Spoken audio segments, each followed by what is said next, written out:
Hi, my name is Aniket. Today let's talk about how to build a habit to wake up early. Building the habit of waking up early can significantly improve your productivity and overall well-being.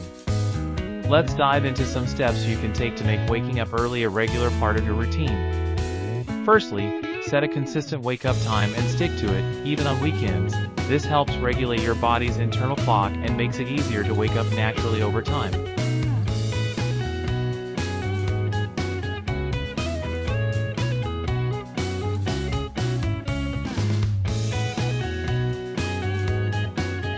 Ensure your sleeping environment is conducive to restful sleep by keeping it dark, quiet, and at a comfortable temperature.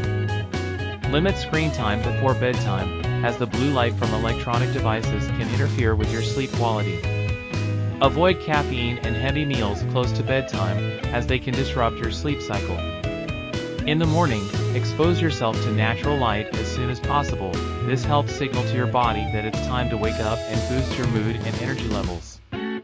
Finally, be patient and consistent with these habits. It may take some time for your body to adjust to a new sleep schedule, but with persistence, waking up early will become easier and more natural. Thank you.